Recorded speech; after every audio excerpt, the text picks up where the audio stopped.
to another episode of Why So Sidious, a nerd podcast. I'm your host, David, and here with me are my co hosts, Caleb and JD. We are getting into another edition of Nerd Therapy where we sit on the couch and discuss all of our thoughts and feelings and deep emotional trauma that have to do with nerd fandom. Before we get into that, go ahead and follow us on socials.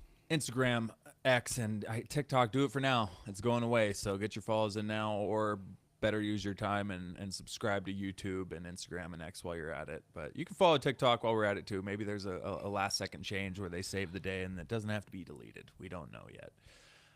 But yeah, go ahead and follow us on the socials there. Check out some of our recent episodes. We've been dropping Weekend Geeks pretty much weekly. Caleb and JD took it over last week. Discussed the Superman trailer that just dropped, which was a pretty big development for the DCU as a whole. Talked about some Daredevil details, some stuff about Chris Evans and Avengers Doomsday, and a lot more, so go ahead and check that out. We've been covering Doom Prophecy. We are recording the finale this week. It'll be out shortly, so go ahead and look out for that. Our last episode was covering episodes 3 and 4. We got a whole bunch of comic talk, most recently Comic Talk 3 featuring Illuminati. So we got plenty of stuff out there. We got stuff coming out. We're going to be doing some fun top 5 stuff in the future. Not a lot of covering of things until the new year here. Well, I guess the new year's in 3 days, so actually the new year will be here by the time you're listening to this, so just disregard that comment as a whole. But we will be wrapping some stuff up for the year. Cities, we will be doing our 3rd annual Cities. We will be wrapping up our box office draft, which is coming to a close with Mufasa and Sonic 3 dropping this week. I forgot. I haven't even looked at the numbers. Love, do we have any early numbers on those two?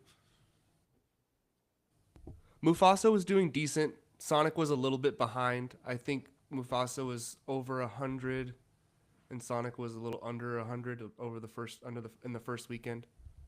Okay. And do you know how much you have to gain here with these two movies? I know we haven't done a box office update in a minute. I don't not know asking for a full exactly. breakdown, but all right, we'll have to update you on the box office in our next episode. Or it'll probably be the full. Good Lord, get it out, David. The conclusion. We'll probably just update you next time with who the winner is of the 2nd annual box office draft. So got some fun stuff coming up. And War of the Rohirrim did like 12, 15 million, so that really tanked you from like I wasn't being going to mention cemented. that. I was going to leave that out. We were having a good time. God, I can't believe it projected to have 300 million. I knew it too. Like 2 months ago, I think I was saying it ain't going to break 100 million. I didn't think it'd be 12, but that like 50 to 60 million. Yeah, that was a big fat L for me. So we'll see what happens. Stay tuned. As I mentioned, we are in the Christmas time of the year. The holiday season is upon us. It's actually almost over. And, you know, last year we had some fun stuff that we shared among the podcasts. We got some gifts.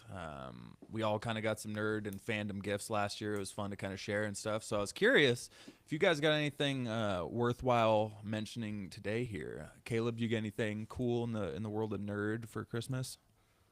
I did get a Mario Lego set. That's not really what we cover, but still nerdy. And It's nerd fandom. Absolutely. The flower coming out of the tunnel, of course, classic in the game. Already put it together too. Didn't take too long. And I also got these Star Wars Crocs, the special edition with like the all the different widgets on it. Got a little Death Star, Millennium Falcon, X-wing, Death Star, Y-wing. Yeah. Yeah. I don't know. Right. So got a permit for those or what? Damn. Yeah, right? Hell yeah. All right, so you got some stuff going on. JD, did you get anything? No, I got my kids a lot of Spider-Man stuff. I mean, they freaking love Spider-Man so much. So, toys, clothes, bottles, just so much Spider-Man. They wake up in the morning and they like just start saying Spider-Man. That's not even a lie. Hey, good morning, Sound like a couple Spider-Man. of cool kids. Spider-Man. Yeah, they got all Spider-Man, and then yeah, you know. That's what it's about. It's about the kids now. This is the first time they're like coherent enough to really appreciate like opening a present and getting something new. Last year they were kind of on the border, and now they're all about it. So it was a lot of fun to see that for the first time with the twins anyway. You know, the 6-year-old's always been excited since she was that age. So, but just a ton of fun, so much joy, you know. Dude, that's cool. I know. I love seeing your videos. Them rocking the Venom and Spider-Man shirts and the Mando and Iron Man masks and everything, just running around looking happy as can be. Brought out the inner kid in me watching that. That's awesome. That's got to be fun. I can't wait to get a bunch of Star Wars toys and stuff like that in the future there and Pass them play down. with them Christmas morning. Yeah, I'll be playing with them first. I can't wait for the moment where they can actually like watch Star Wars and stuff like that and actually understand it, you know. That's gonna be awesome. We're gonna have to go through all of it all over again. MCU, Star Wars, Lord of the Rings. It's like that's gonna be an awesome little era. Yeah, That'll be fun. That's dope. I didn't get as much as last year. I got a ton of stuff from my in-laws last year. Stuff behind me. I mean, there's not a lot on my wall compared to you guys, but I got, a bunch of frame stuff, a bunch of comics, cards, toys, all types of collectible stuff from brother-in-law Greg out there. So that was dope. This year, Megan got me a little something that wasn't anything I'd ever asked for or thought to ask for. So she found it in a bookstore, and it's a Lord of the Rings encyclopedia, but it references everything to like all the mythology of the world, the history of the world, and every different culture's mythologies and how they connect to each Lord of the Rings figure. So like you go through the encyclopedia, you find Morgoth, and it connects to Nordic mythology and other types of mythology where his character matches up with other types of cultures, characters, and possible inspirations. And it's pretty dope. So I'd never heard of it, but it was pretty sick. Like it's a cool idea of learning about the world's mythology like that through Lord of the Rings. So I thought that was pretty dope. I'm excited to use that when we start recording on Rings of Power in the future and whatnot, do a little reference there. That was funny what Jeremy said, the Silmarillion of the Silmarillions. Yeah, dude, it totally is. I had no idea it connects to real world mythology. I think that makes it really, really, really cool. Yeah, that's like the driving force to it is connecting it to the cultures of the world's mythologies and different beasts and deities and stuff. So it's pretty dope. I'll be reading that, but yeah.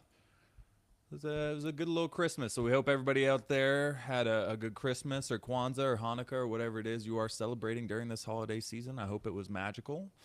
And I hope you got some cool stuff or got your kids some cool stuff. Right.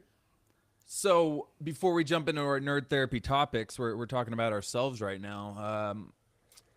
JD, you been reading or watching anything lately? Yeah, quite a few new things. First of all, a movie on Netflix I really liked, and that was Carry On. That has Tarrant or Edgerton. Oh, yeah. And then Jason Bateman. I had a really good time watching that, kind of a crime thriller.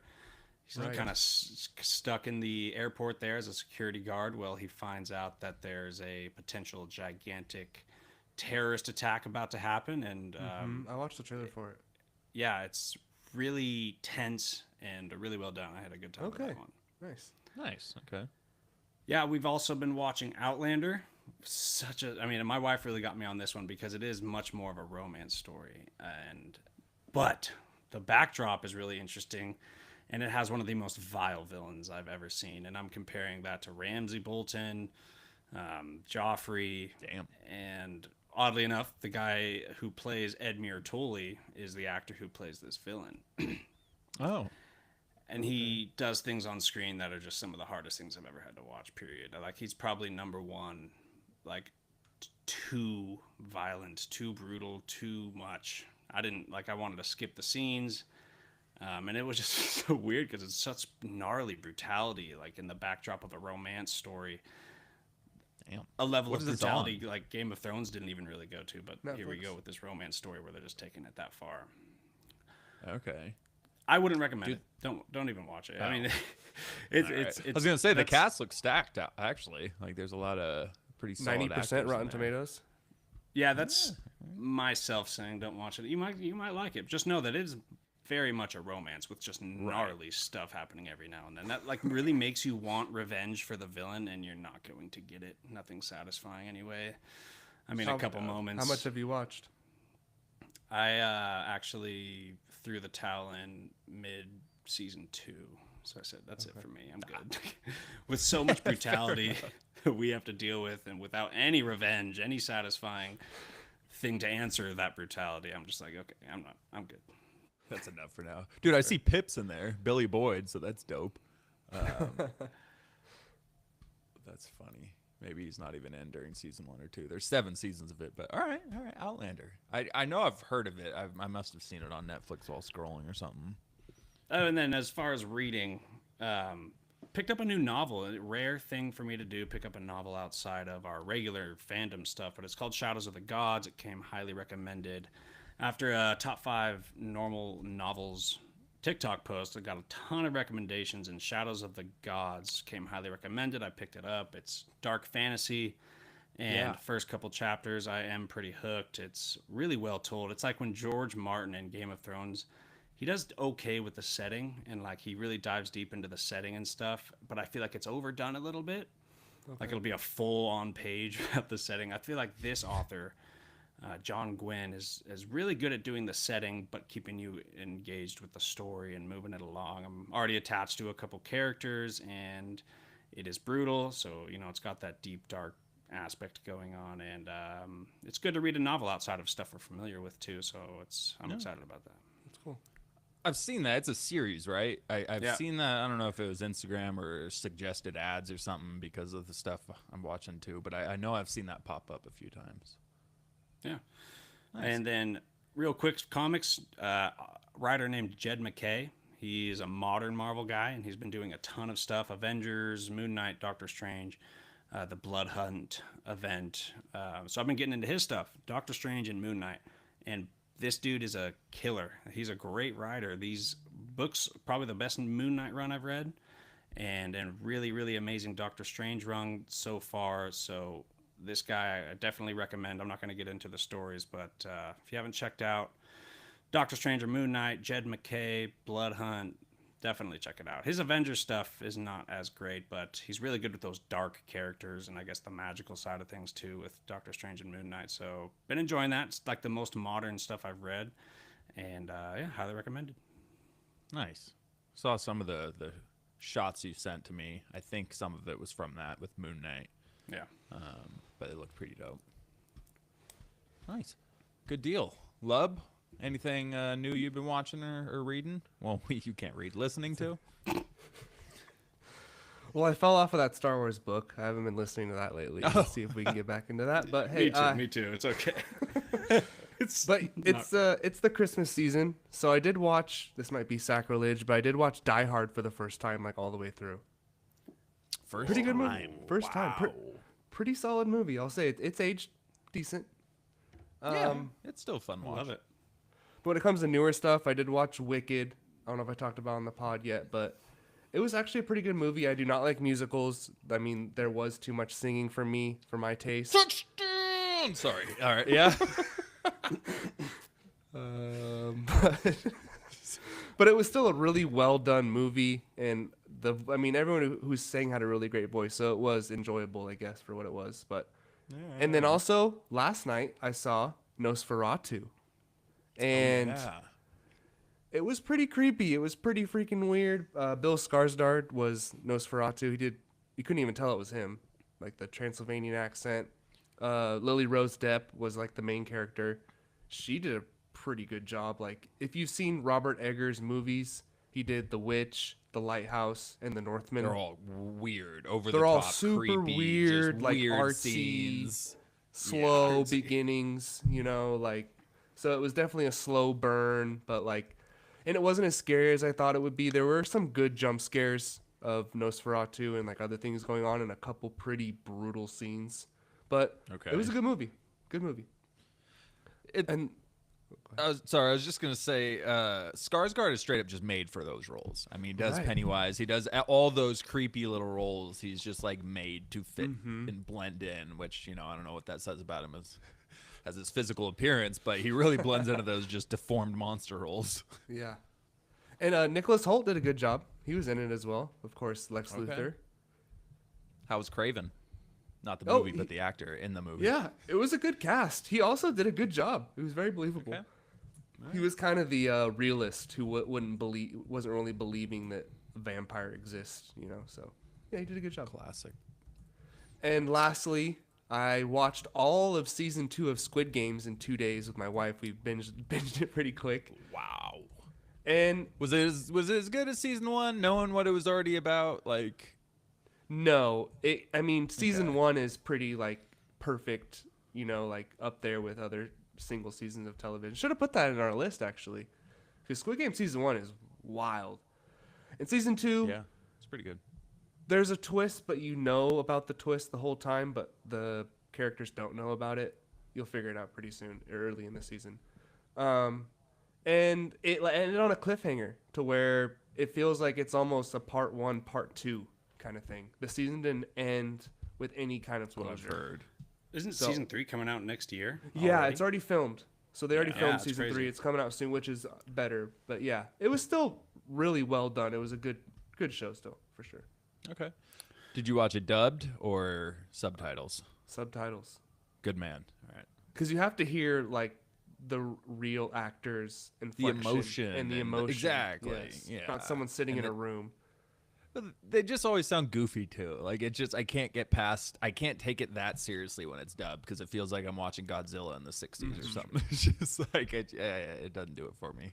Yeah, and there's the guy Thanos. His name is, What? and it's like from his fingernails are painted for the Infinity Stones. Half but of he's life. That's but his method. he speaks English in like some scenes, and it's so funny when he goes like, "What the fuck you doing, bro?" And it's like, it's like out of nowhere speaks English for random phrases. Interesting. Hey, we got a Lots of chat here. fans. Oh, Hey, how's it going from Stomps? Thoughts on the Captain America 4 trailer? oh, I'm stoked on it. I think it looks. I'm really excited for Captain America 4. I think it's got a Winter Soldier vibe to the trailer. Red Hulk looks great. I'm actually. It's the first time in a while, other than Deadpool, where I've been like legitimately hopeful for an MCU movie. So For an I'm stoked MCU on it. movie, yeah. It's been a long time. What have we had? Quantumania and then the Marvels outside of Quantumania, Deadpool. Guardians. Marvels. Oh, yeah, but that was really good Yeah, too. Guardians was good. Love and Thunder was before that. So there's been a lot of rough ones lately.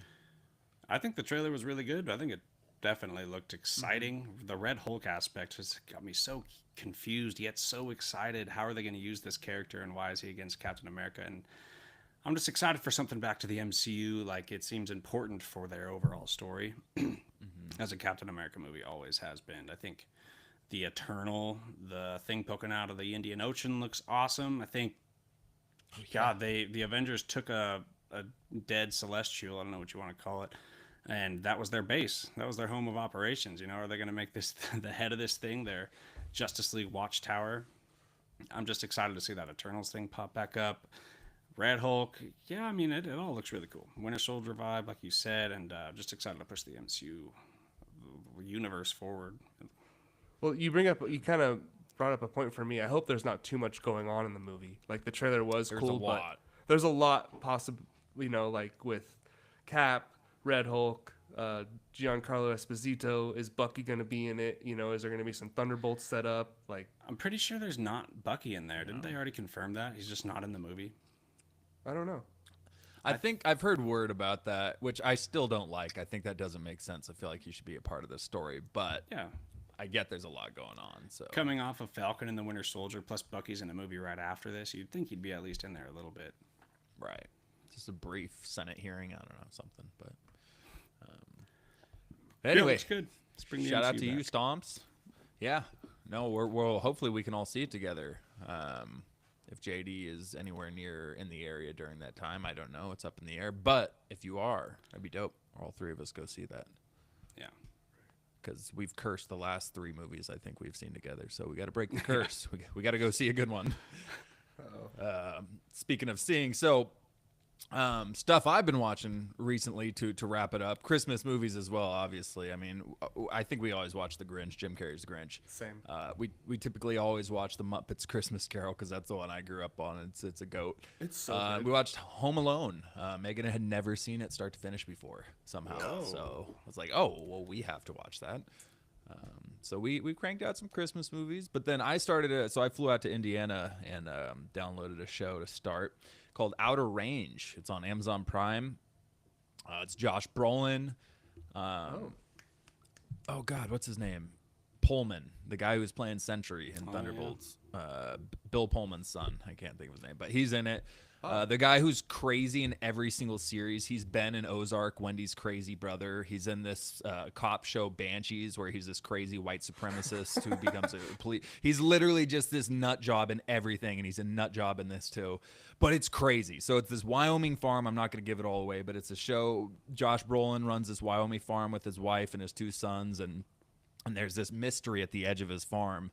And you come to find, and this isn't a big spoiler, but there's a big pit out at the end of this property, and you start learning all these crazy things, and it just starts off as kind of like a Western property drama, Yellowstone feel, and then it gets crazier and crazier, and time travel gets involved, and all this crazy stuff that starts popping off. So I burned through season 1. Yeah, dude, it's a trip. So season 1 was pretty solid. It was enough for me to start season 2. It could have been better. It was a little slow, but season 2, I'm 2 episodes in, and it's wild so far. Like people like just popping up in different centuries, and like you get to see people reacting to this, like what would happen if all of a sudden you walk through something and you're in 1882 and there's Indians riding by, Native Americans, riding by, and all this stuff popping off, and you're sitting there with a smartphone, and like, dude, so it's just all these crazy scenarios. It's been really good.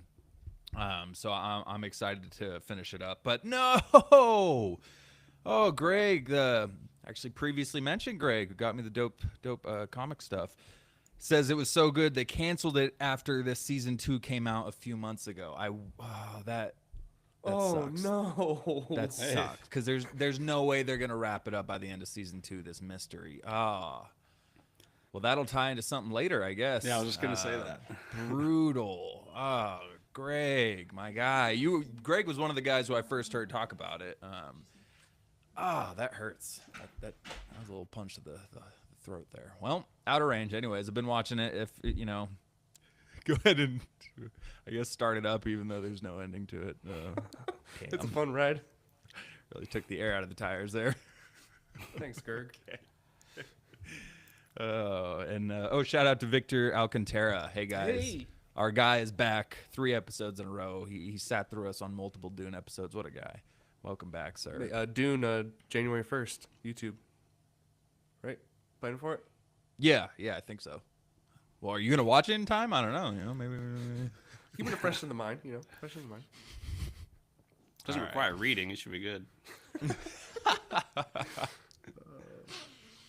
All right, well, let's get into the nerd therapy. That was a nice little warm-up here. Let's get into our first. We're just going to kick it off. We have one Nerd Octagon, which typically we have our full episode of it, but it was something inputted here by yours truly, Jeremiah Dar. And that Nerd Octagon is Iron Man versus Spider-Man. Who wins? So, JD, it's your question. Why don't you go ahead and kick us a kick? Man. Do this thing. MCU I'm having a tough time with this version? Yeah, let's just think so, right? Let's just do MCU version, yeah. That's how I took it. Well, if it's MCU, I think I got to go with Iron Man, right? He's kind of like the one that's teaching Spider-Man. He's like shown clearly that he is the role model in this superhero world for him and Spider-Man anyway. But with comics, I don't know, it can go a different way because Spider-Man does have an insane amount of strength that I don't even know if the Iron Man suit can live up to. He has the Spidey sense, which I don't care about your sensors and your targeting in your Iron Man suit. I think the Spidey sense takes that. Yeah. It took Mysterio. What do you mean? Like the drones, his spider sense, Stark like tech. Yeah, the Stark Tech drones. He could like see them when they were invisible, basically. So For sure. yeah. Yeah, but then if he hits him with one of those lasers, well, so I'm still going MCU Iron Man. Comic books, I think I might have to give it to Spider-Man, because I was thinking of those lasers in Iron Man 2. Cut that fool in half, cut a limb off. But targeting, speed with flying, his protection, his suit, he could take some serious blows. So could Spider-Man, but he is a real dude. True. I don't know. Could he lock Iron Man's like arms down with the webbing if he were able to like wrap him up, or you think he'd break through? He should, right angle. He could still like certain fly joints away. extended. I guess. Whose movie is it? Is that John like that might play Favreau a role here? Yeah, so Iron Man MCU, Spider-Man comics. Okay. All right. Lub? I think I have to agree. I think Iron Man in the MCU just has the experience factor once Peter's still pretty young in those movies. So, but it's tough because I think Spider-Man. I mean, Iron Man doesn't have any powers. He just has a suit and his ability, his mind. Spider-Man, he's more. I feel like he's stronger than we think because in the Avengers movies, he's kind of just like there most of the time. So, and in his own movies, I feel like he hasn't had like that like big villain yet. Yeah. So Right, that can go toe to toe with him. Mm-hmm. It's always been like distractions or other things going on that makes the villain level with Spider-Man. So it's tough. It's a good question, but for MC, I think I'm gonna go Iron Man too. All right, we got 2 Iron Mans in the MCU. So 2 wrong answers, and then we've got Spider-Man in the MCU as the third answer.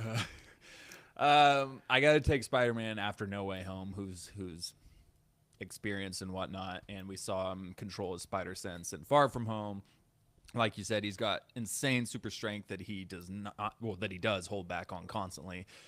We saw him beat Doctor Strange in the mirror dimension. He outsmarted him. He somehow trapped Doctor Strange's ass in the mirror dimension. So I'm gonna go with the speed, the spider senses, and the thinking abilities.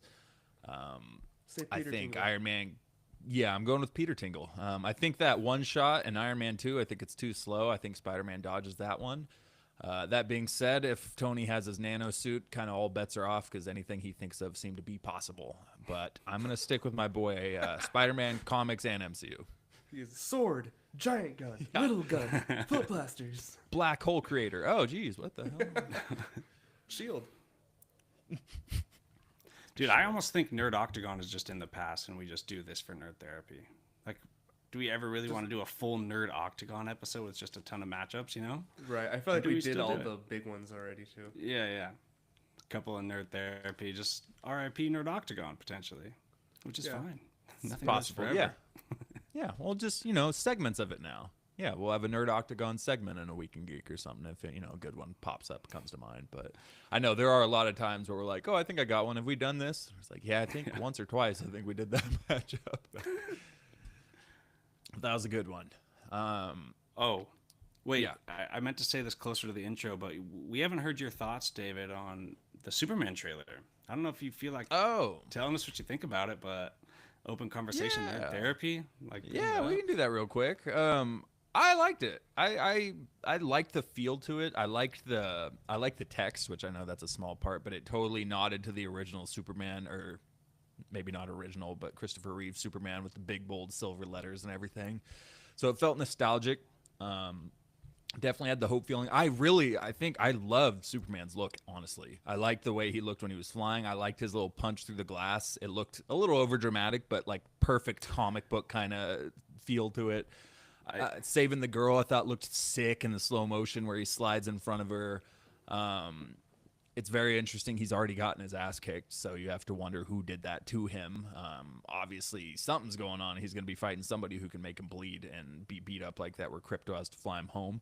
Crypto looked cool. Guy Gardner looked great. Great haircut. Great choice. No, that was just, there's nothing else to say. It looked retarded. Yeah, whoop. That's 2 strikes. It looked retired. What? I'm already in the void. I'm not trying to get canceled too. He looked so dumb though, bro. Like that was ridiculous. I know Guy Gardner has a goofy look in the comics, but you don't got to make him look that stupid. You could give him a break, but outside of that, Hot Girl looked good. Overall, I liked it. So I'm hopeful for the movie. I think it could have been better in some places, but for a first trailer, I thought it was a good start. I think I like it more every time I watch it. Oh, there you go. That's how I did it too. I think that glass though is obviously not just regular glass. If Superman has to throw that much weight into a punch, that's some serious glass. It's meant to contain some serious folk. Looked like the Collector found him knocked out and put him in one of his super strength boxes or something. It did. Yeah. But no, I think it looked cool. So we'll see what we get when we get closer to it, but I think it's a good start. Hell yeah. All right, let's get into the next section, which I just want to throw this out. Greg did say he didn't mean it negatively about the fact it was canceled. It's a great show, but then Brolin got busy with his book release and hopefully Sicario 3. And I just wanted to mention that because if it is Sicario 3 is coming out, then I feel better about Outer Range being canceled. If we get a Sicario 3 out of it, Is it Denis though? I'm good with it. Because he didn't Probably do the second not. one. I was gonna say the second one wasn't him either, but the second one wasn't bad. It was still wasn't the first one, but it was still good. I could pull a J.J. Abrams come back for the third. There you go. Yeah, there you go. No. How'd that go?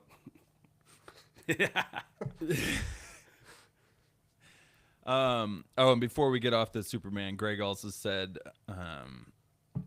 he said he thinks Gunn has so many characters in this movie versus the MCU doing Origins. It's like a shotgun blast. That way DC already has them at the ready for people to know who they are in future movies. Yeah, it's JD and I talked about this. It's a different format. He's not doing the MCU format, and that's a good thing. He's doing it different. It's a different strategy to set up this new cinematic universe. So Right. that's one of the differences for sure. Yeah, I like how James Gunn said the reason that there is a ton of superheroes is because you're trying to tell a story of Superman and Clark Kent separately. In order to tell a story with Superman, you have to have some equals, some people like him. Just like Clark Kent will have the people like him, your Lois Lane and your Perry White. So I like the reasoning. Yeah, I like that. I trust it. So, well, we were just speaking about Outer Range getting canceled after its second season. So let's head into Caleb's first topic here. And, well, not topic, hypothetical. What canceled TV show deserves another series? Lub, this is your topic. Why don't you start us off? And I'll work on speaking better. It was kind of tough after I put the question down. I was like, a lot of them I feel like, finished or went on too long. I did put Westworld down. I feel like they never got to really finish their story, but it also did get kind of crazy at the end. I put Rome on there. I watched the first season of Rome. I never saw the second season, but I heard they found out the show was like not going to get a new season, so they just tried to like cram the rest of the story into one. And I guess the second season was not good at all. Okay. And then I also, this might be, kind of hot takey, but I put The Acolyte on there. Like I said before, run it back one more season. Oh, no trust. Disagree, but all right. I like it. I mean, I don't like it, but variety is good. All right. I guess I could throw Outer Range onto mine now, but it doesn't make the top of my list there. No, one that came to mind right off the bat is Deadwood. It was a great show. It got canceled early. It was an absolute tragedy. And they ended up doing a movie like 20 years after the fact. Yeah. And surprisingly, they got a lot of the original characters to return for the movie. It wasn't bad. But it wasn't the next season. It was nowhere near what the next and the last season ended on. It built up such a plot point. Like I was so excited for the next season, and it got canceled. So I think Deadwood is one of the biggest ones that sticks in my mind. Like that was a tragedy that we did not get that finished off. The other one that pops into my head is actually The Punisher. I was going to say Daredevil, but we kind of are getting it continued, so I left it off. But I think I loved Punisher Season 1. Season 2 had issues. I think the biggest issue was the way they did Billy's appearance, Jigsaw's appearance. It was awful. And actually, there was a lot of rough stuff in Season 2 with Billy. But still, I just love John Bernthal as Punisher, so I would love another season of him. But Deadwood for sure takes the top for me. JD, you got any? Yeah, I'm going to go with a show called Warrior. I watched this on Netflix, and it was actually incredible. It's very kung fu oriented, but that is totally just in the backdrop of really good storytelling and solid drama and amazing character development. The first episode comes on, and it's like you get this badass kung fu scene where you just whoop someone's ass. It is badass, but at the same time, you're like, okay, but is this just going to be full of these like Western-style face-offs and then a bunch of kung fu action? It wasn't like that. It had an amazing story to tell, and it ends, and the story is really not complete, and you look it up, and it's not continuing. Right. That's a bummer because it was a huge surprise to me. I really liked it, highly recommended, really good stuff, and it takes place after the Opium Wars, so there's a large amount of immigration to America from China, And Okay. these Chinese dudes are in San Francisco. They have a gang established. There's multiple Chinese gangs established, and you just got them in the middle of the cops, the mayor, working on things politically, trying to get Chinese immigration under control, and a lot of pricks just trying to send them all back. So it's violent and very tense storytelling, and it's really good, but it's not continuing. So Yeah, fair enough. I've seen the cover of it all the time. I always see Warrior on there, but I never started it. I think I watched the first episode. it's really good. Okay. It gets better and Yeah. better too. But then All right. That wraps up that category. Now we are going to move on to one by JD here. Hypothetical situation. You can only have one: a Denis Villeneuve Darth Bane trilogy or a Christopher Nolan Darth Vader trilogy.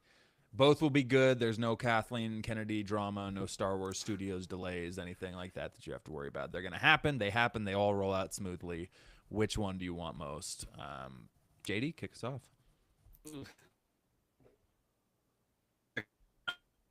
Uh-oh.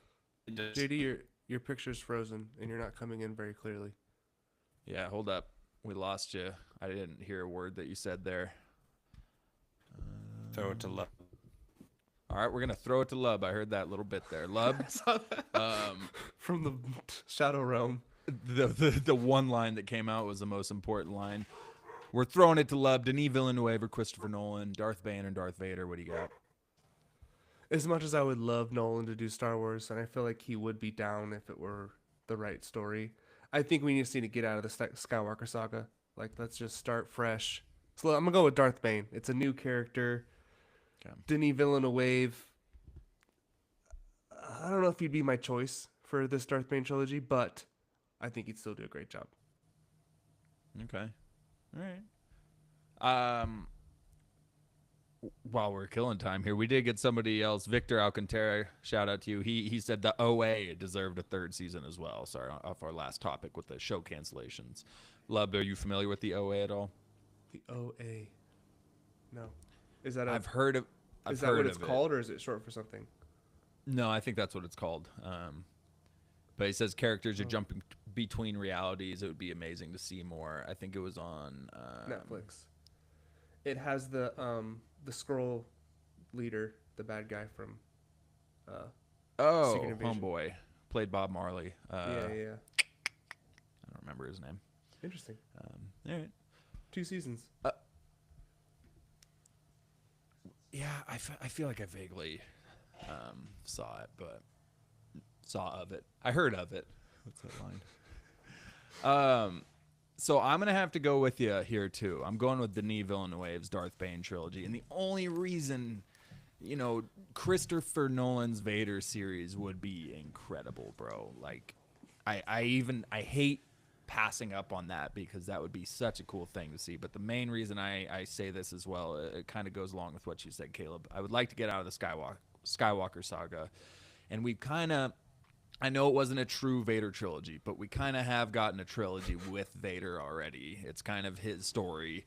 I know it's not the same as a specific Vader-centric trilogy by Christopher Nolan, obviously. But with that being said, Darth Bane hasn't gotten his love. Denis would be the perfect one to take on that trilogy, especially if it's the Legends novel trilogy. So I'm going Denis with Darth Bane as well. JD, do you agree with us or do you hate us and disagree? No, I think I caught the tail end of what you were saying, and I think I do agree with that. It's just to have something different, yet equally as badass and awesome. But I think that's literally the only factor that changes it or that makes a difference is that it's something new. And that Vader trilogy would be incredible. It's like impossible to pass up. But I will take a new Sith story and a very important Sith story with the background of the Sith and what that means. The lore of Star Wars as a whole, I will take that over the Nolan Vader trilogy, which is rough. But we do have a lot of good Vader content that fills in a lot of gaps, whether it's on page or not. Plenty of Vader stuff, legendary Vader stuff. Just give us that. And then if you consider like looking at Dune 2 especially, and then you throw like the ultimate Sith Lord in there and his story. That's just I'm not going to pass that one up. Agreed. Yeah. So that's wild. We all agree. I didn't think all three of us would pass up on a Christopher Nolan-led Darth Vader trilogy, but here we are. But I think it's reasonable.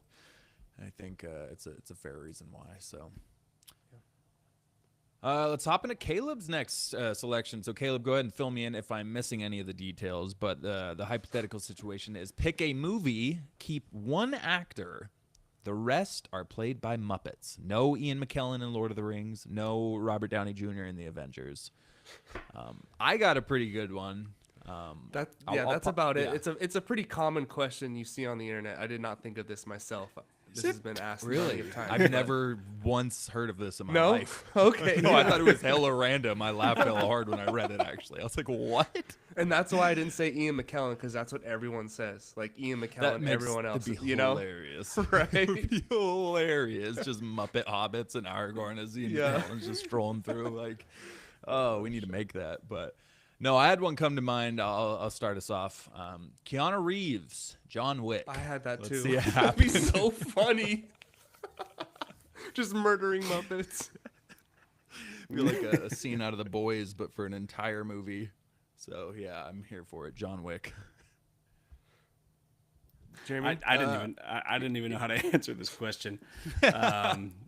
First, I thought throw him in the Punisher. That would be just so weird and entertaining and goofy, and I guess just the same reason you put John Wick murdering a bunch of Muppets. I guess Punisher's going to be murdering a lot of Muppets with a ton of anger, and it would just be the weirdest, quirkiest thing ever. I wouldn't be able to really take my eyes off of it. Headshots.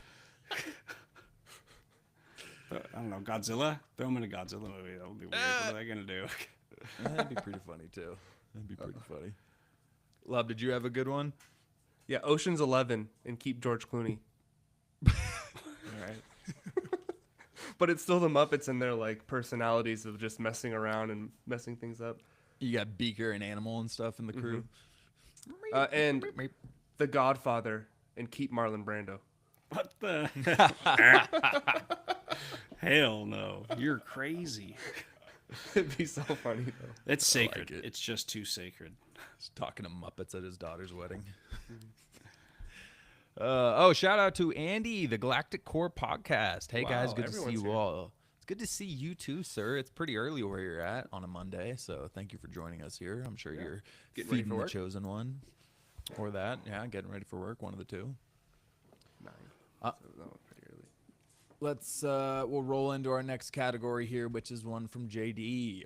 Would you rather bear the responsibility of taking the One Ring to Mordor, or be chosen to sit on the Iron Throne, knowing betrayal is inevitable? JD, you can start us off, and if there's any more information behind it, I mean, it's pretty clear.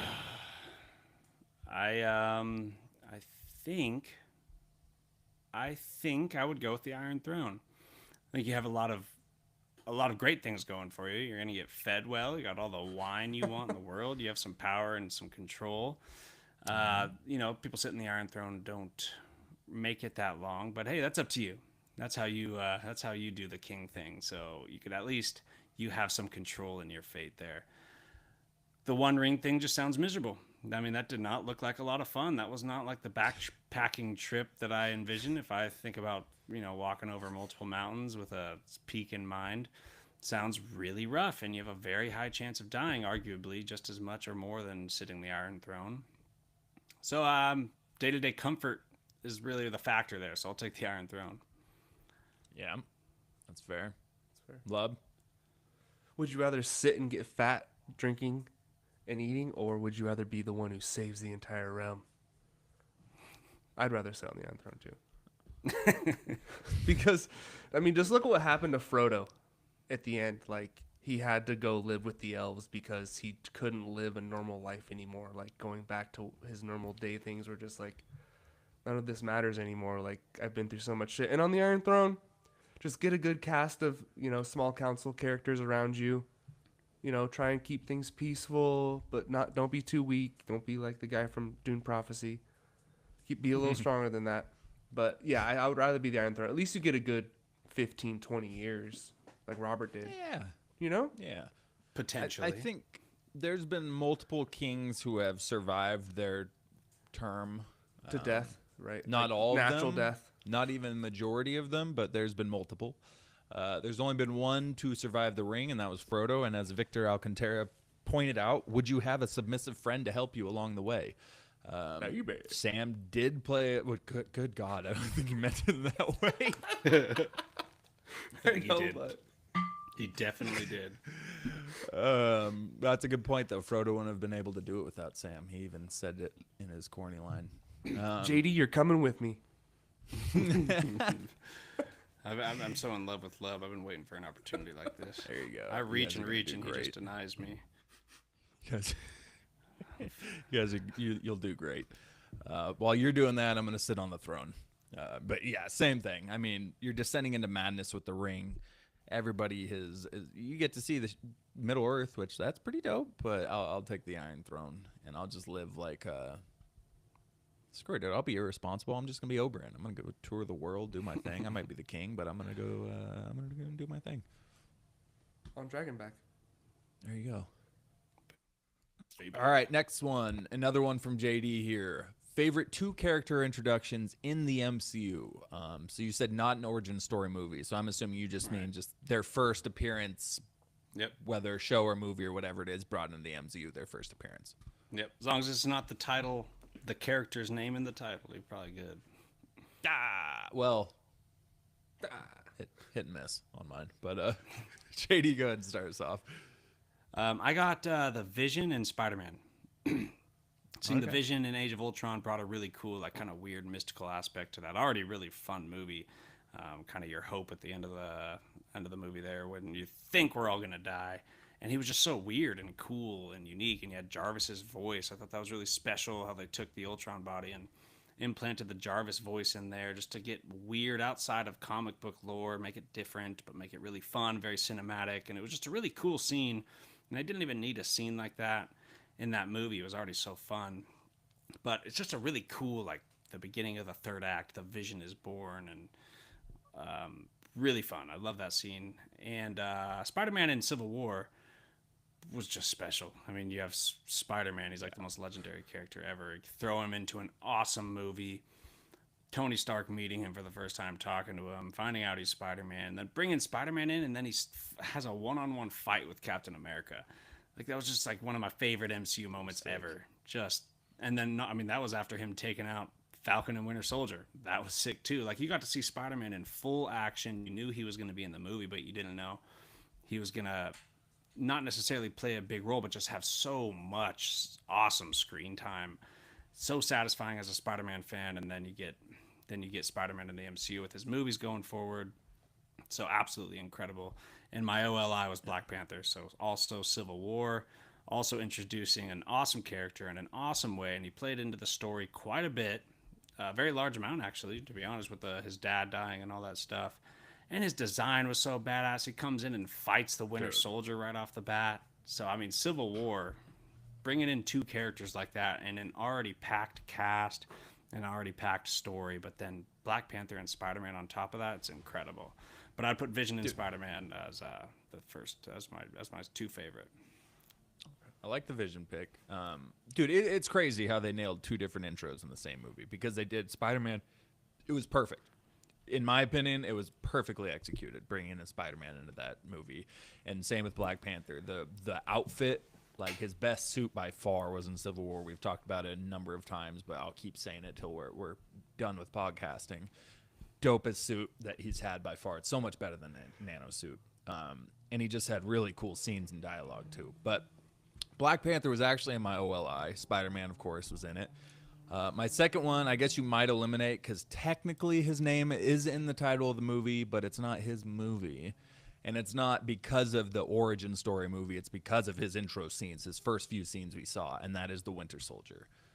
His first few scenes that we saw in the MCU, where he shows up in the shadows of the Senator. Wow, getting emotional just thinking about it.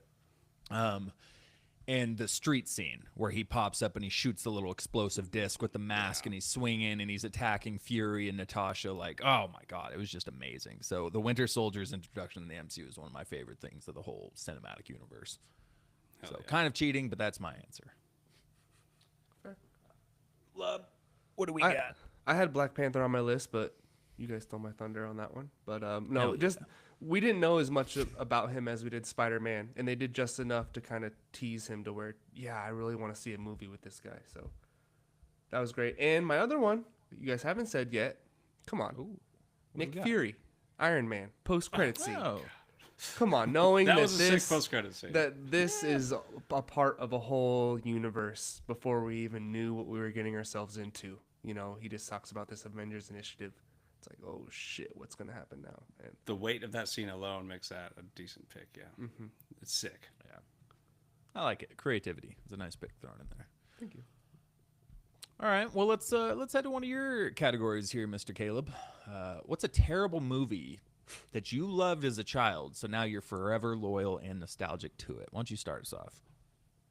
I have a fandom one and a random one. The fandom one is Batman and Robin, which is obviously such a bad movie. But when I watched that, like, when did it come out? Like late '90s. So I was like Yeah, 8 years old probably.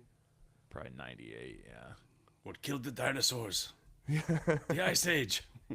It's so bad, but it's so good at the same time, just because of how corny it is. You know, like as an adult, obviously, if you saw that for the first time, you'd be like, what the hell is this? But if you saw it as a child, it kind of holds that special place in your heart.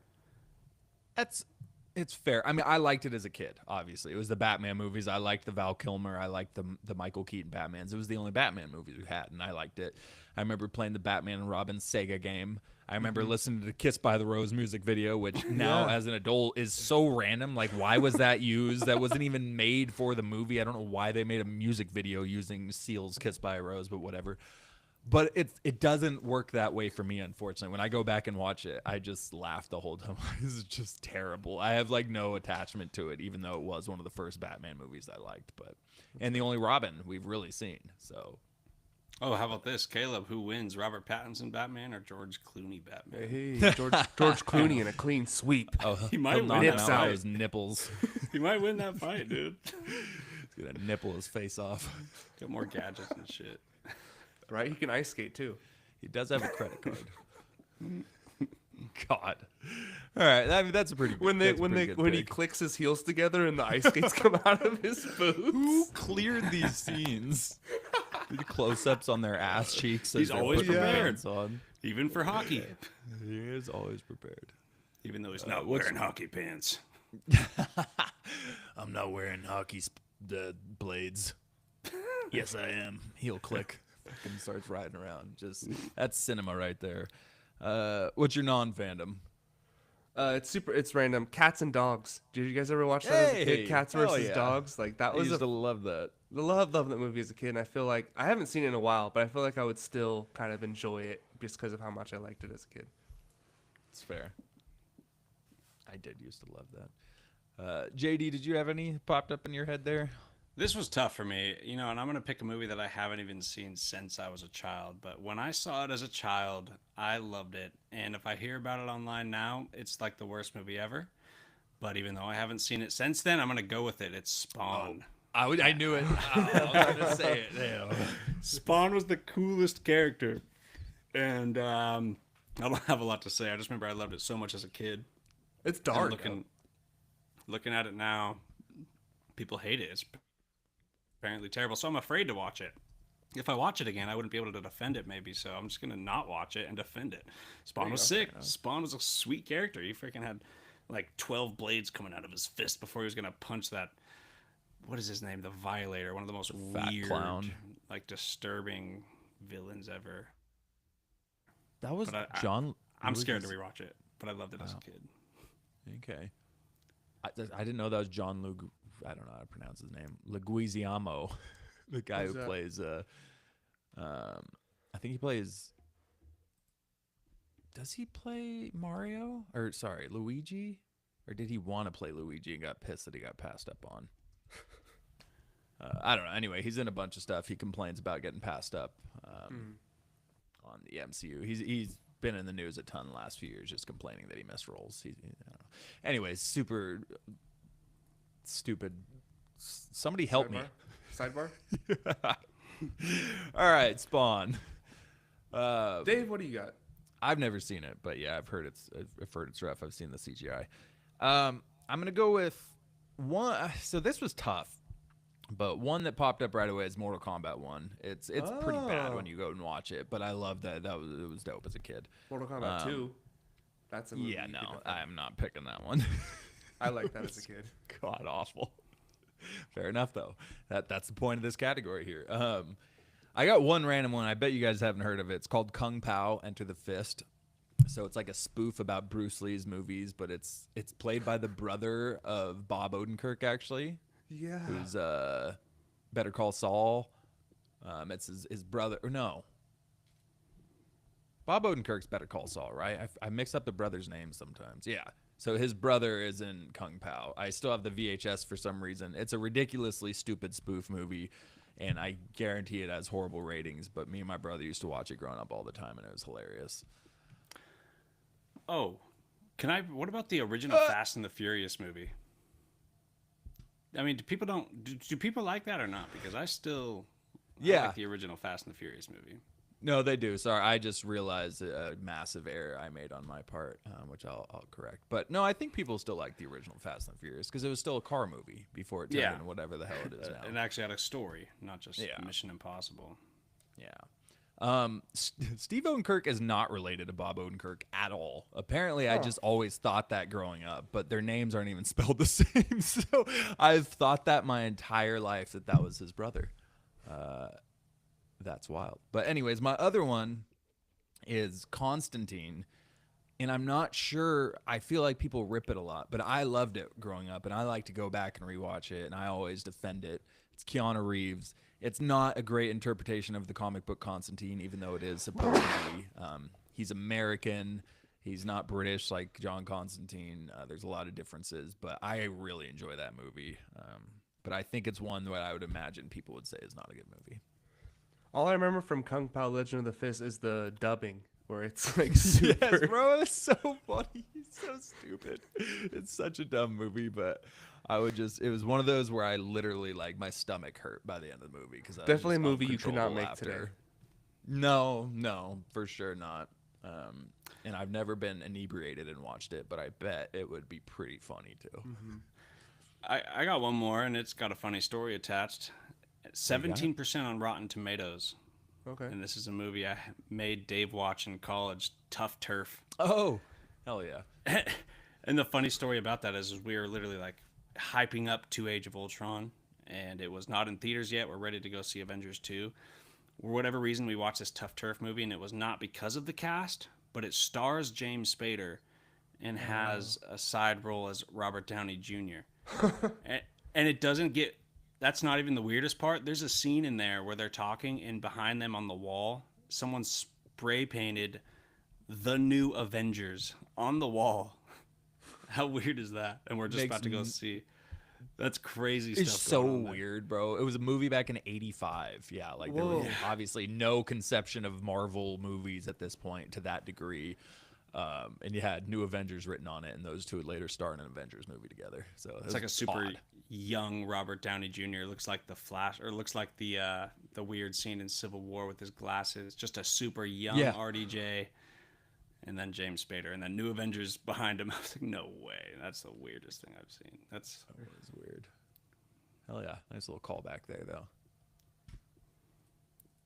All right, you want to move on to our next movie here? Nope, not movie, category. JD, you got some trivia for us? You trying to test our nerd knowledge? What do you got here? Okay. What are you up to? How should we play this? Should I toss it to one of you and then see if you could answer it? Because we're not going to do it's the your whole... game. I don't know. All right, Lub. All right, I'm going to do this. We'll start with one of you so there's no shouting or whatever. 3. A little coherency. Lub, what does TIE stand for in TIE Fighter? Oh, hands. Let me see your hands. TIE. Oh. I got it. Pass? Yeah, pass. Beep. What is a twin ion engine? Yes, and the winner Oh, you fucking is nerd. David. Thank you. Thank you very All right, much. then we'll There's pass nerd it to therapy. Dave then. Yeah. What was High Evolutionary's name for Rocket Raccoon? Oh. A series of numbers or letters. It's a letter and then a series of numbers. It's I'll help you. It's 2 letters. No, 2 numbers, 1 letter, 2 more numbers. Number, letter, number. Sorry. number, letter, number. 64P13. You got the last not 3 it. right. Got the last 3. Don't listen to that, love. Love, you have P13 at the end. What goes before? FN 2187. Nice. Got it. No, I can't remember the first part. 89 P13. Hiccup. 8, 9. I got the P13. I'm happy with that. I got 3 of it. That's a good question. All right. By the way, real quick, Andy had to get in there because Andy and Lub are the best of friends. He says, Asterisk puts hand up for Star Wars questions, slaps Lub for not knowing them. Sorry, Andy. All right, I think this one will be damn near impossible, but I think it is interesting. It'll be kind of funny to discuss after I reveal the answer. But maybe you got this one. Maybe you got this one, Dave. Because I'm going to throw it to Dave first. It's comic-y. Okay. What year was Batman's first appearance? Even what decade I would accept. What decade? Yeah. I want to say the 50s. 53. More in the past. Damn it. That's why it's interesting because of how early it actually was. 39? That's my How last did you guess. do that? How did you do that? I had a weird little ding dong in my brain of I forgot That's what he was correct. actually in there. I had a ding dong in my brain. World Is War II? on the money with 39? I have ding dongs in my brain all the time, but I wouldn't be able to answer that question before. I looked it up. Yeah, 1939. Serious? Mostly loves ding dong too. You know, I'm just all about Wow. Oh my God. That's crazy. What was the first ever Batman comic? Do you know? it. It was called was it? Detective Comics. Yeah, I don't have Number the issue 27. or anything. Detective And Comics number he killed 27. someone in the. I'm pretty sure he killed someone with Hell like yeah. one of his very first issues. And then afterwards, the lore of he never kills happens. but he came onto the scene as a murderer. Whoops. I like it. Bring it back. No. He's about All right, to be love. public domain pretty Right? soon. Oh my God. He is though. Lub, this is on you. Let's go with what were Thanos' first words in Infinity War? To be fair, it was in the trailer too. Well, it's when he's meeting Thanos and Loki. Yeah. First scene of the movie. He met himself. Met them. Or Thor and Loki. Thanos. There Thor you and go. Loki. Thank you. Sorry.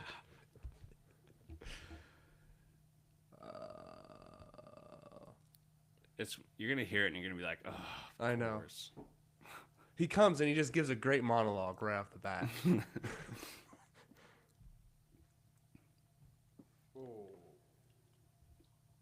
That's tough. I know it's one. Is it one of his like famous quotes?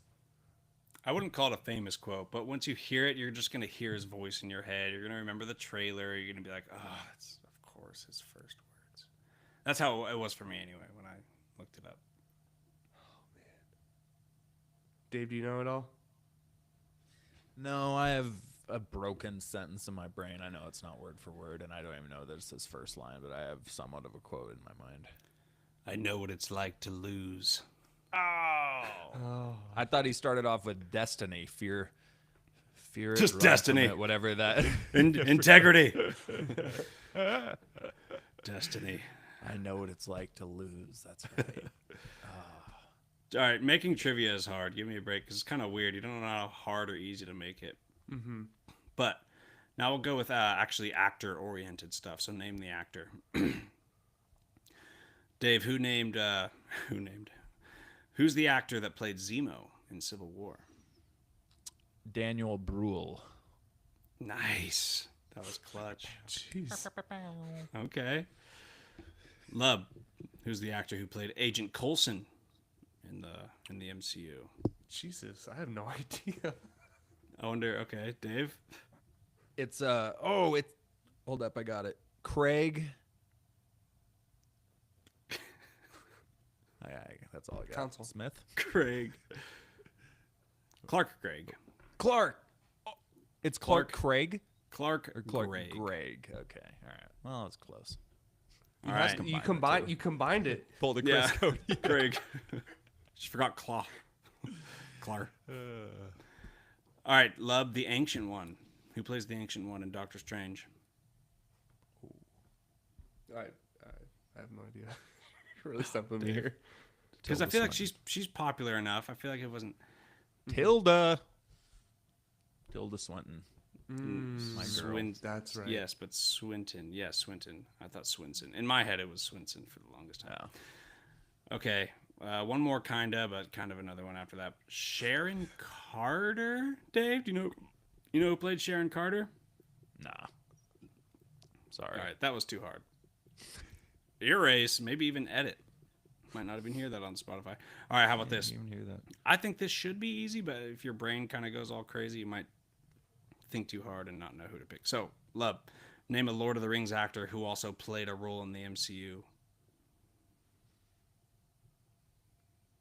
Ian McKellen? No, that doesn't count. He's not MCU. It doesn't count. He was in Lord of the Rings. That is an actor. That was. I got it. Lord of the Rings actor. That's also. You got it, Dave. Don't answer, but you got it. Yeah. Oh, Billy Butcher. But what's his name? I don't know his real name. That's not his name in the MCU or the Lord of the Rings. He's the Rohirrim guy, and then he's the Asgard guy. Oh, good call. I mean, that's extra. That's extra credit. There's a bigger one. There's a bigger one, but that's. Oh. You answered it. That's who I was thinking of too. Carl Urban. He Urban. plays Skull or Score or whatever in Thor, and he plays Mjolnir. Good call. But there's one bigger. There's another one. A larger role in the MCU and a larger role in Lord of the Rings. All right, give me 1 second. Oh, Andy Kate Serkis. Blanchett. Galadriel and Hela. Another extra Andy credit Serkis. answer. Come on, you need 2 yes, points Andy for that. Serkis. Oh. That's what I was looking for. Gollum and Ulysses Claw. But hell yeah, Cate Blanchett. Yeah, There you go. Kate, killing it, Kate. Yeah. All right, one more, and this is just back to Star Wars. David, name the home world of the Wookiees. Oh, come on, man. Kashyyyk with Give 3 him the easy Ys. one? Yes, easy. Kashyyyk Okay. with 3 Ys. I could have got that one, Andy. Yeah. All right, good. Now I have kind of a baseline for We're done. trivia in the future. I'm done. Because that's it, though. All right. Well, I got some trivia too. Only 3. We'll bust it off. It's all MCU. Sorry, I didn't get variety with this at all. But JD, we'll start off with you. Which eye does Nick Fury wear a patch on? His left eye. Lub, what do you think? I agree. All right. I don't know why. I would have never remembered that. I had no idea. You got a 50-50 chance at least. Yeah, that's why. All right. On to the next one. This one's a little harder. And I actually have 4 questions. Sorry, I just accidentally deleted a question and have the answer still. Lub, what name does Natasha use when she first meets Tony Stark in Iron Man 2? Ooh. That's good.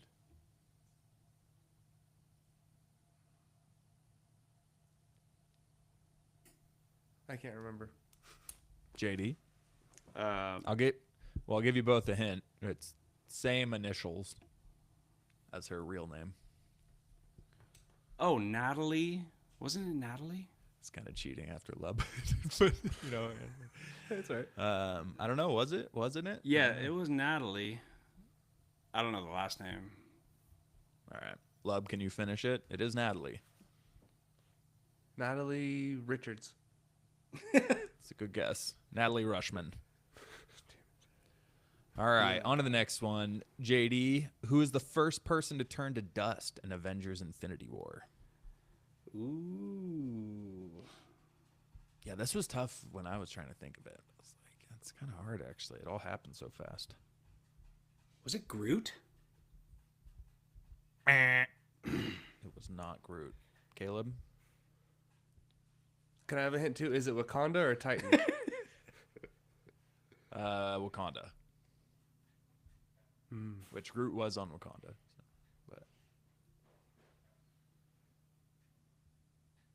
Oh, it's Bing, ding, bing, it's bing, Scarlet Witch. bing, ding, Bucky. No. ding, Bucky. Wrong. It's Bucky.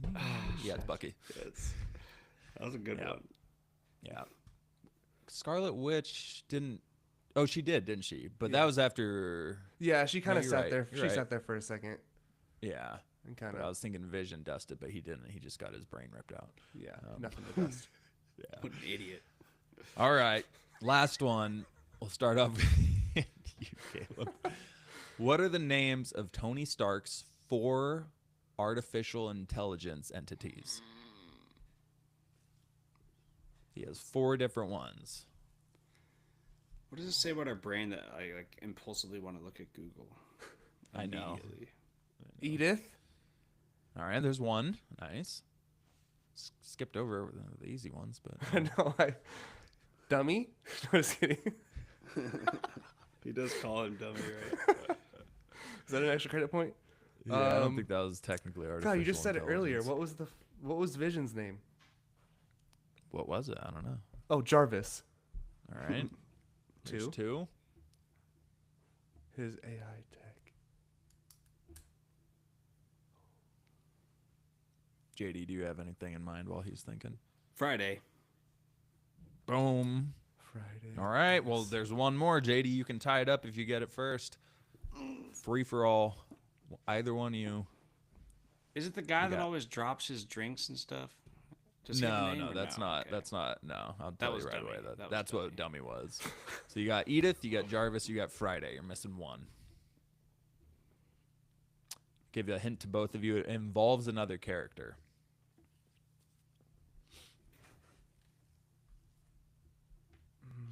It's not rescue. Nope. No. But it is a female name.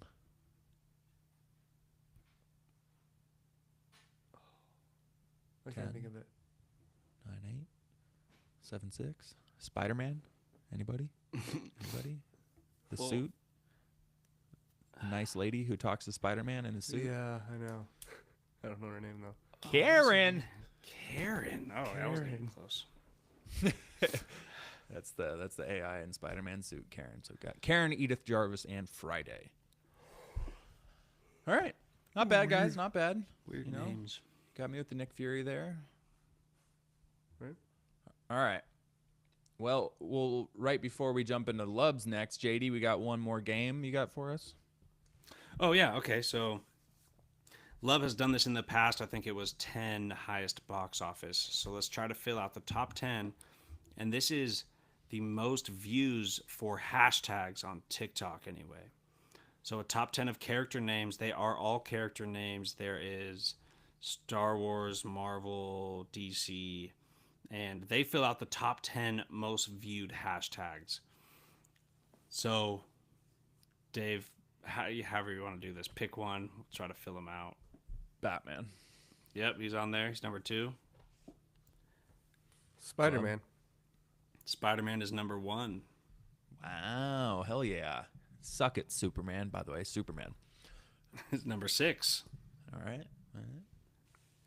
Iron Man. Number 3. Hey, let's go. Wow. 3. Yeah. All right. Wolverine. Not on there. That was a Oh, big surprise you to me too. idiots. I'm pretty sure he's like 11 or 12 though. TikTok savages.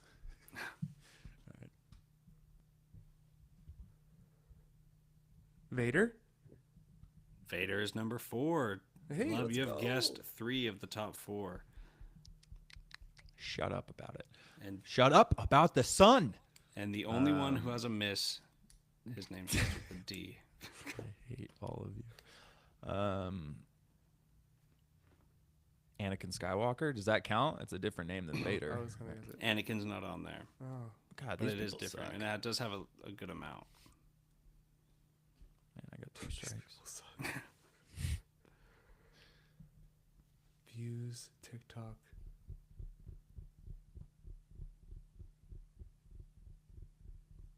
Oh, Maybe another Marvel character. Actually, all the ones that are left are Marvel. oh wow. Okay, Then goes my Lord of the Rings picks. No, I knew Lord of the Rings wouldn't be trending on TikTok. Captain America. Number 10. Oh, yeah, I was gonna. That was risky. I was risking that one. I felt confident that was a miss. Over Wolverine, this. too? That seems crazy. It's gross. All right, Thanos. Nope, Thanos isn't Ha. in there. Was it 2017? God. Thor. Thor is number 9. Let's go. Are you kidding me? Let's Who are guess, these people? boy. I don't even want to guess again. Freaking There's 3 Thor. remaining. You're number 5, 7, and 8 spot. Disgusting. It's disgusting. 2 males. Is it my turn? I mean, I already got 3 strikes, but Keep going. Keep all going. right, Deadpool. Deadpool is number 8. God, Okay. unbelievable.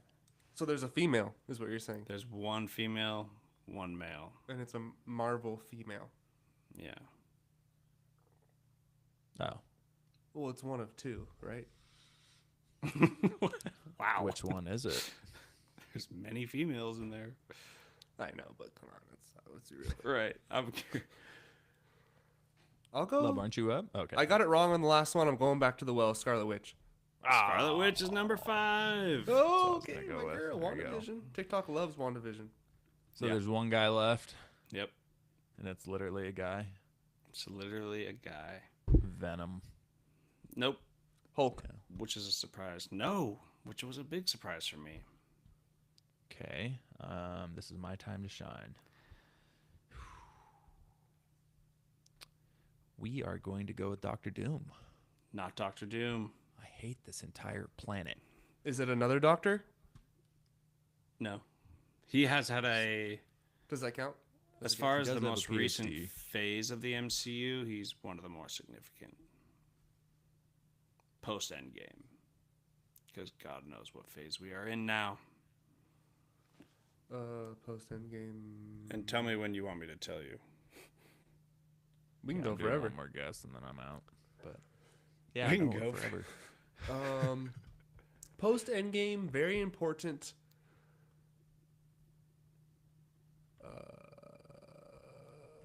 And while Yeah. you think, we do have a question we're going to have to answer after this, and that's from Victor, and it's Magneto versus Transformers. So let's let that brew for a second while you get this last Is answer that the wrong. so I best can possible tell you. matchup for him? That's kind of good. Cinematic. I think it looks cool. I don't know. Is it Falcon? Nope. Magneto. It's Loki. Oh, That yeah. actually feels obvious. Loki Yeah. at number 7. It's the only one I agree with. Yeah. And All right, got my ass kicked. by the way, I'm choosing Magneto for you, Victor. Yeah, Magneto's a savage. He could take shrapnel out of the earth and just toss it at an army of Transformers and control Assuming the they're not made of Transformers metal. themselves. Well, some of them are Yeah. like made out of are transformed into cars, so they got to be a little metal in them, right? They could be made out of peanut butter. Magneto would jack them all up because he could take Well, he could take Manhattan itself and just like weave it in and out of the little fissures inside the bodies of the Transformers easy. Can he even Yeah. control adamantium in Wolverine? I think Yeah. he can. He rips it out of his body. Yeah, Yeah, Fatal so- Attraction. So if he can control that type of metal, whatever metal Transformers are made out of, he could probably do the same thing too. Transformium. Yeah. And I was assuming he idea. couldn't control. Unobtainium? That'd be too easy if he can control them. I was assuming that Yeah. he could not control them, where there's no headcanon that I could make that make sense. But if he could not control Yeah. them directly, I'm still taking Magneto. He's a savage. Same. Magneto. Low diff. I don't even know those terms. I see them all the time, and I'm just like, But hate low what I do. difficulty. It's a low difficulty for Yeah. him, right? Yeah, exactly. I know what No, you're talking about. means I've it's always known. not even a match. I've always known. All right, Lub, you got a game for us. We have somehow, for like the 5th time, crashed and been stranded on an island again. We got to get better at this. But what do you got for us here? Yeah, we've been stranded so many times, I kind of forgot about all the people I've done before, but we're going to roll with this. We're going back to directors. I don't think I've done all 3 of them before. I did 2 sets of directors, 3 each, and I think it was Denis Villeneuve, Tarantino, Scorsese, Fincher, Nolan, and Tim Burton. Does that sound right to you guys? I don't remember Burton, but the rest of that sounds right. Maybe I just never even considered Burton to be a contestant, so I just didn't remember him. Did I do James Cameron? I don't think so. Actually, no, I don't think you did. Okay, we're rolling with it then. Let's go. So we're on a deserted island. You are there with a I hate TV him. and a DVD player, maybe a solar panel, and you get 5 movies for this to watch for the rest of your life while you live on this island by yourself. Do I have Batman's ice skating boot to knock a teeth out because I have a toothache? If you click your heels together first. Yeah. No, remember Castaway? Yes. Oh, I don't know what the hell you were talking about. I got the Traumatized reference. me. So first we have Steven Spielberg, who is obviously not on the other list. We have Jaws, Jurassic Park, Catch Me If You Can, Ready Player One. I don't know if you guys seen that one. Love Ready Player One. And Love the Saving book. Private Ryan. Dang. Ridley Scott, Nice mix. Okay. Gladiator, Alien, Prometheus, the OG Blade Runner, and The Last Duel. Wow. Last Duel was pretty sick, right? Did you guys like Last Duel? Last Duel I was haven't good. seen it, but that bodes well. If I'm stuck on an island, I'll be able to see a movie I've never seen yet. Yeah, right? There you go. And then we have James Cameron, Titanic, Scumbag. Terminator 2, Aliens, The Abyss. I've seen The Abyss where it's a good movie, like deep sea exploration Horror kind of deal. with the guy from Westworld, Ed Harris, Yeah. and Avatar. Gotta put Avatar in there. That's his baby. Steven Spielberg, James Cameron, and Ridley Scott. Yeah. Right? Okay. And one more time, the Spielberg movies. Can you give me that? Jaws, Jurassic Park. Catch Me If You Can, Ready Player One, Saving Private Ryan. Dang, JD, have you seen Catch Me If You Indiana Can? Jones, huh? With No, Tom Hanks and Leonardo DiCaprio trying to no, like. I'm he's a aware of criminal. it. You recommend it? It's a good movie. Yeah. Gladiator, Alien, Prometheus. I The feel like Abyss. after COVID, I can't decide. I can't. It's hard finding a new movie. We sit there wanting to watch know, like The a Abyss. variety of movies, but we can't like find a good It's movie to hard. watch. It's tough. It's not COVID's fault, but somehow my head canon tells me that the COVID changed life itself. The zeitgeist has shifted. Yeah, might have. We might be in a different. The dimension MCU over sucks here, now. you know? Star Wars sucks now. Right? Everything's just Pets' heads are weird. falling off. Eggs are like $12 for 12 of Bro, them these days, dude. My Oh chickens God. aren't laying eggs anymore, too. Like, bird flu. DC's terrible. about to come back and dethrone everybody. What is Right. happening? Niners suck again. Anyways, Still thinking Side- of Love's. side note. I mean, not ding dong. yeah. What? Alrighty then. A lot of I'm- ding dongs in the brain. I'm gonna throw James Cameron and his ding dongs off of my boat. I don't like Titanic. I think it's overrated. I've never seen The Abyss. Transformers. Terminator 2 is a good one. Avatar is solid. I think it's overrated too, but I think it's good. So I'm throwing him out, and I don't like him anyway, so it gives me joy eliminating him. So James Cameron, get the hell out of here and go fly a submarine somewhere. To the bottom of the ocean and stay there. Yeah, why don't you go take the Titan or whatever that thing was Let called. us know the What? Mariana Trenches. Ridley Scott's is tough, but simply because of the Alien and Prometheus in the same lineup there, I'm going to go with Steven Spielberg. Jurassic Park was one of my favorite movies growing up. I love it. Catch Me If You Can is a great movie. Ready Player One is a super fun, rewatchable movie with a ton of different nerd fandom stuff shoved into one movie, so that'll fulfill my nerd fandom itch. And what was the last movie for Spielberg? I keep forgetting it. Saving Private Ryan. Amazing war movie. Like, Love's getting emotional just thinking about it. It was that good of a movie. So, Steven Spielberg for sure. What if I switched out? What do you like more, Alien or Prometheus? People are gonna hate me, but I enjoyed the Prometheus rewatch Same. more than Okay, the we're- original. yeah, Original we're Alien's a good. great For a original rewatch- movie, but for a I'd rather rewatch, I rewatch agree. Prometheus. Yeah. What if I put like American Gangster or The Martian instead? Ridley Scott did American Gangster? Ridley Scott. I don't know did if The he Martian. directed. Let me double check that I one. don't think he did that. Yeah, directed by Ridley Scott. Really? What about Robin Hood with No, stop it, Well- American Gangster. Just slow down there. All right, With if you take out Alien and you put in American Gangster, so you got American Gangster, Prometheus, Gladiator, Blade Runner, Terminator The Last 2, Duel. or damn it, Blade Runner, Blade The Runner, Last Last Duel. Duel. Ooh. I'm gonna stick with Yeah, Spielberg, but that's much closer. But I'll stick. Spielberg's got a really nice variety there, and they're all solid movies. I think I agree. I've never seen Jaws before. Jaws is a little overrated. I was just gonna say it doesn't Just really too hold old. up. I'm sure it was Yeah. good when it came into theaters, but it does not hold up in my opinion. JD? God, I'm gonna hate to ask you this again, but give me the Ridley Scott movies again. I'm so sorry. Gladiator, Prometheus, American Gangster, Yeah, Blade that's the Runner, Last Duel. I'm gonna do that one. That That's sounds like the solid. most stacked there, and then I'll have a new movie to watch on my island. Oh, How about I switch out Jaws for Indiana Jones?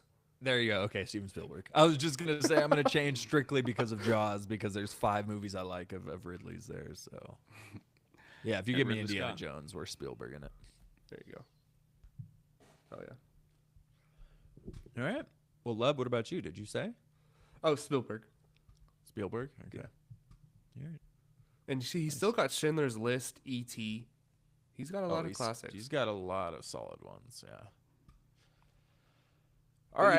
You don't want to be sitting on a desert island watching Schindler's List over and over again, right? I was just I gonna don't say think that you too. ever want to watch it while you're on a desert island. Yeah, I don't know.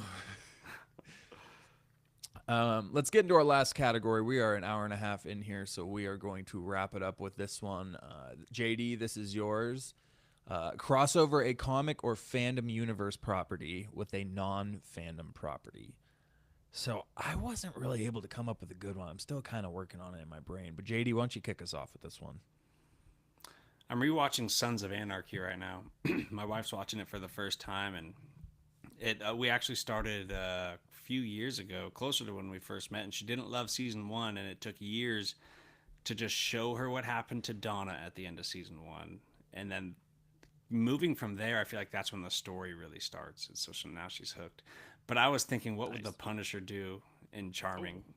If the Punisher had to shut down the Suns or vice versa, I thought that'd be a ton of fun. That would be the craziest villain to have in Charming against the Suns. And the Suns have the numbers, and they have coordination against one guy, using the same stuff. They're all just freaking gun wielders. So I thought that'd be fun to throw Punisher and Charming. And I'm also curious who you think wins the fight.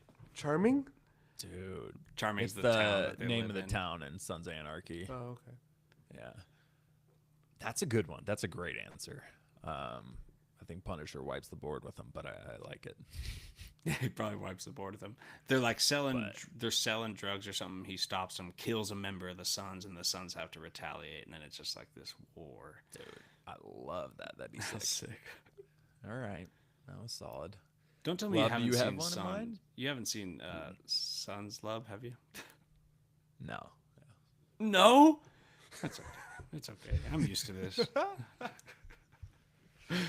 Yeah, I still need to watch Breaking Bad, so. I think Sons would hold up pretty well. Oh, God. Yeah. Well, I'm going to Dude, stop right there. It's Because so good. It's like the drama is Just move on. It's like really good. yeah. They tell a solid it is. story. It's satisfying, too. But if Lub hasn't seen Breaking Bad, he's got a few things. I would probably suggest watching Breaking Bad first. I've been trying. Even though I think it's slightly overrated, too. But it's still a great show. I just don't think it's the best show ever. But I've seen Better Call Saul. Yeah, I mean, you can still watch Breaking Bad. It doesn't. It might be cooler now. You got this whole setup for all these characters. Yeah. Right? You care about Saul? Lub, did you have one here? I did. I went in a slightly different direction. I was thinking more of a book, even though I can't read. But it could be a show as well. Classic. So we're thinking of a Doctor Strange, maybe Constantine, maybe Blade, inside of a Stephen King universe. So you'd have like his kind of mystery aspect to it. Maybe that like they go visit a small town somewhere where something weird's going on in that small town. That's what every Stephen King book is, you know. Yeah. You get some, much. you know, a group of plucky kids where all their parents are just total assholes and pieces of shit, you know, and alcoholics, something like that. Yeah. I think it worked good though. Yeah. All right. I can see that. See that working out. Well, then I guess that just leaves me to screw it. You know what? Let's bring the Penguin.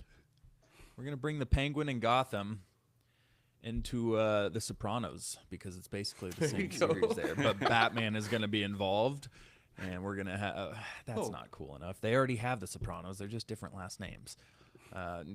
Scratch that one. That one isn't as good. I thought it was sick. All right, yeah, no, that we're Without gonna roll with Batman. that. Leave Batman out. Yeah, No, leave the only Batman other thing I was thinking of is like, but I don't know how much those are non-fandom. Tony offers Bruce some gabagool. Isn't I Am Legend? They're technically vampires, right? That we learn they're not zombies. They're Is that a fandom though? Oh, please. No, that's not fandom. If Sons of Anarchy isn't fandom, that's not fandom. No, I Am Legend's not Yeah. fandom. No. Yeah, well then there you Throw go. Blade So in we're there. bringing Blade into the I Am Legend movie, and we're gonna watch him tear and Will apart all of Smith? New York City. Yeah, I guess Side he by can be side? there too. Yeah, hell yeah. Wesley Snipes, Will Smith going out just wiping out a city full of vampires in New York. That was an idea for my next deserted island. Good actors, but bad movies. So you get like the second half of Will Smith's career, the second half of like entire Adam Sandler's career. yeah, right. Just like good actors but bad movies. Maybe you like them, maybe That'd you be a don't. good one. Yeah. Aaron Taylor Johnson now. Oh man. Yeah, which by the way, we didn't talk about it, but we're obviously not covering Craven anymore. JD saw it, And he said wasn't a "Don't big go." fan of it, and I don't Oh, think Lub and I are seeing it in theaters anymore. So Please don't. maybe we'll just do one episode where we talk all the Sony movies. JD can watch Morbius. We can just talk did a Morbius, Death Craven, MCU. Madam Madam Web. Web. Yeah, Haven't there seen you it, go. and I don't want to. Don't make me do this. We can get inebriated and watch it. It'll be fun. It'll be a good time. Madam Web is fun to watch because of how bad it is. Honestly, it It's wasn't. We had a good ridiculously time bad. watching it. Yeah, I did. I had a great time in theaters, and I didn't want to walk out at any point. It's like, God, this is awful. Keep it going. What else are they gonna do? Oh, the guy jumped straight into an ambulance. All right, they're up in the ante here. She drove the ambulance off the. 20 feet over the guy, and the guy just jumps into the ambulance like slow motion action shot. Like, what? Why'd he do that? And what he says doesn't match up with his mouth. No, all the post editing is just.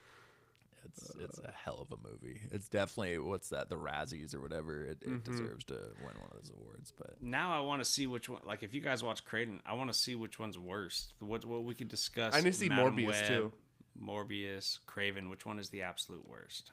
Morbius is pretty curious. bad. I'm gonna see Craven, and I'm imagining it's gonna be streaming pretty soon here on Stars or whatever. So I'll get a free trial in about a few weeks and watch it. Let you Be guys ready know to how be- I think about it. Dude, it's so boring. You can't even laugh at how bad it is because it's just too boring. That's Yeah, that's a bummer. yeah. So it's a massive disappointment. Andy told me, and I said, you know what? No, I don't think. I think it'll be all right. You know, it looks. Nope. Nope. Shouldn't have given him a chance. So. I think that's gonna wrap it up here. We had a couple other topics we'll save for the next Nerd Therapy here since we're running past 90 minutes. I gotta get ready for work tomorrow and all that good stuff. So thank you to everybody in the chat who joined us here tonight and all the interactions we had. Shout out to JD and Lub for the great topics here. I didn't contribute much, so shout out to you guys for another fun Nerd Therapy episode. There you go. Be sure to turbiduhu. Yeah. Be sure to tune in. We'll be covering the finale of Dune Prophecy among some other top 5 episodes. We just had a Star Wars episode actually drop with Clan Brandalorian too, so be sure to go and give that a listen. It's a fun one. It's a massive Star Wars nerd therapy episode. It's a good time. So if you haven't heard Star Wars, you haven't heard us talk Star Wars for a while, that's a good one to go listen to. So that just dropped. Go ahead and check that out and go to our socials. Give us a follow. Check out our merch shop. We got a bunch of cool stuff over there. Go ahead and get yourself a hoodie. We missed Christmas, but Valentine's Day is coming up, so go ahead and get some shopping done and check out our merch. Yeah.